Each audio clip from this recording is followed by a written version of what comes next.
Cette histoire a commencé il y a 21 ans.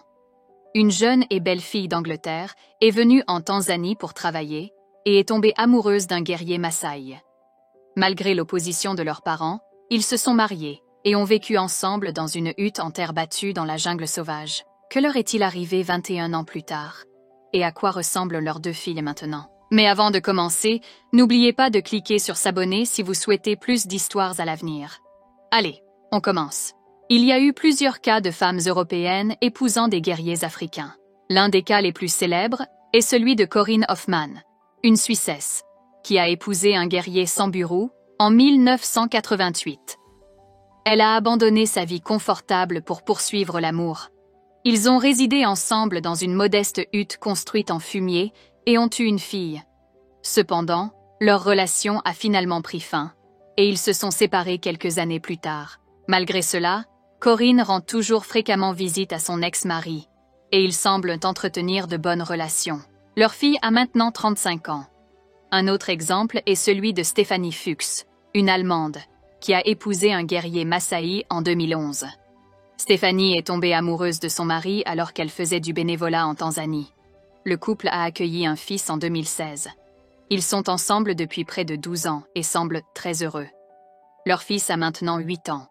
Cependant, toutes ces relations ne se terminent pas toujours heureusement. Gemma Burford est née en 1978 à Southampton, en Angleterre. Sa mère, Sue Clayton, travaillait dans une bibliothèque, tandis que son père, Peter Burford, était comptable. Gemma excellait constamment dans ses études, ce qui lui a valu une place à l'université d'Oxford à seulement 17 ans.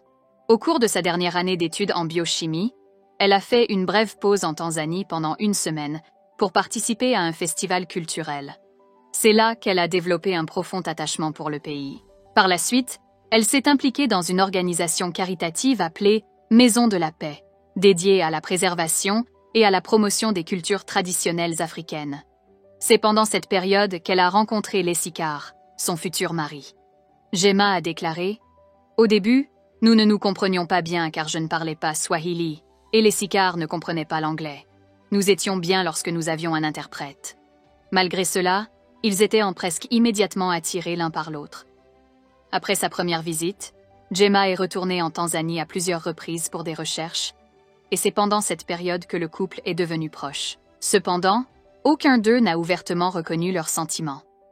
Après avoir terminé ses études, Gemma est retournée en Tanzanie une fois de plus, mais elle a connu un événement traumatisant lorsque l'avion sur lequel elle se trouvait a été confronté à une tentative de détournement, avec un passager fou essayant d'atterrir l'avion, provoquant presque un crash. En réfléchissant à l'événement, Gemma a commenté « Cela m'a fait repenser à ce qui était important pour moi et à la manière dont je voulais que ma vie soit. Cela m'a fait penser que si vous tenez à quelqu'un, vous devriez le lui dire avant qu'il ne soit trop tard. » À son retour, Gemma a courageusement avoué son amour à Lessikar, qui lui a rendu l'appareil, admettant qu'il avait des sentiments pour elle, mais qu'il n'avait pas cru avoir une chance. Dans la tradition Maasai, les relations occasionnelles ne sont tolérées que chez les adolescents, donc le couple a décidé de se marier. Lorsque Gemma a informé ses parents de son intention de s'installer avec un guerrier Maasai, ils ont été choqués mais ont finalement décidé de le rencontrer en personne.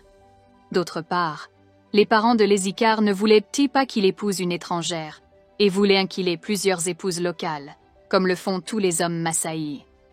Cependant, comme il insistait, ils ont accepté de rencontrer sa famille. Les parents de Lessikar ont fait de leur mieux pour que leurs visiteurs se sentent les bienvenus. Ils ont abattu une vache et une chèvre pour leurs invités et leur ont donné la hutte des anciens pour dormir. Cependant, le père de Gemma avait toujours des doutes.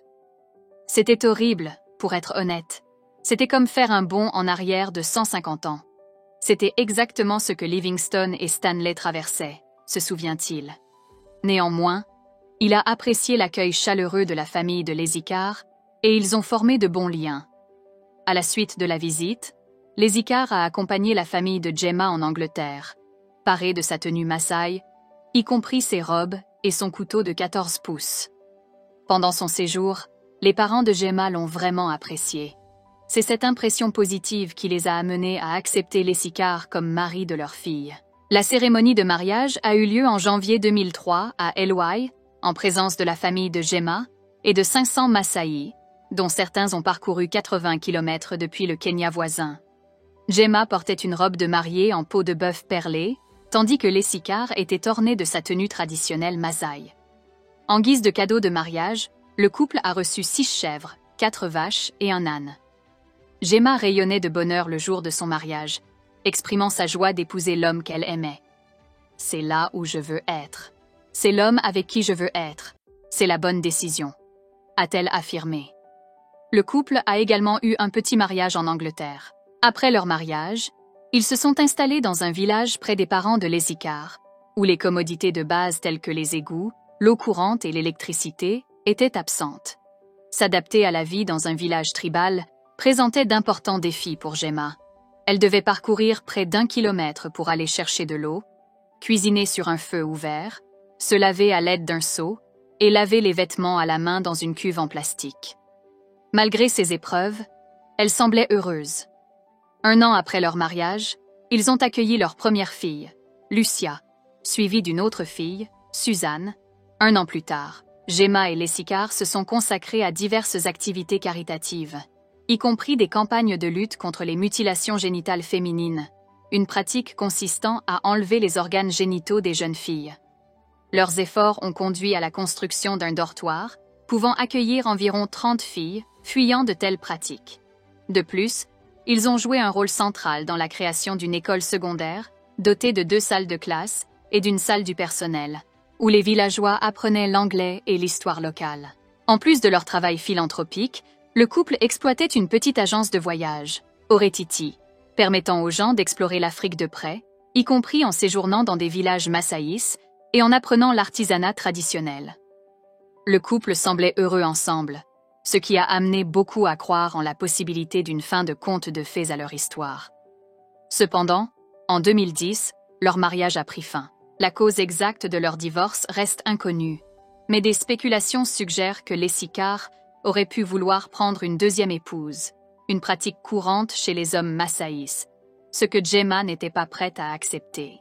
Dans un article de blog datant de 2017, Gemma mentionne « Lesikar a continué sa vie et a eu plus d'enfants avec d'autres épouses, bien qu'il n'ait pas encore tout à fait égalé le record de son père. » Après le divorce, Gemma est retournée au Royaume-Uni avec ses 2 filles, et elles restent en contact avec leur père. Mais depuis lors, il n'y a pas eu beaucoup de nouvelles concernant Gemma.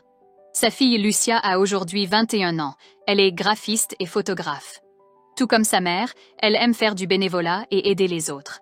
Elle est même la directrice de Elevate Young Minds, une organisation de jeunesse qui travaille à trouver des solutions aux problèmes locaux et mondiaux. Lucia va sûrement être une femme réussie. Suzanne, sa jeune sœur, a 20 ans, mais nous ne savons pas grand-chose de sa vie. C'était un amour fou entre 2 personnes de mondes différents. Gemma et Lesikar auraient pu être heureux, mais peut-être que l'écart entre leurs mondes était trop grand. Selon vous, quelle était la véritable cause de leur divorce? Et voilà, c'est tout pour cette vidéo.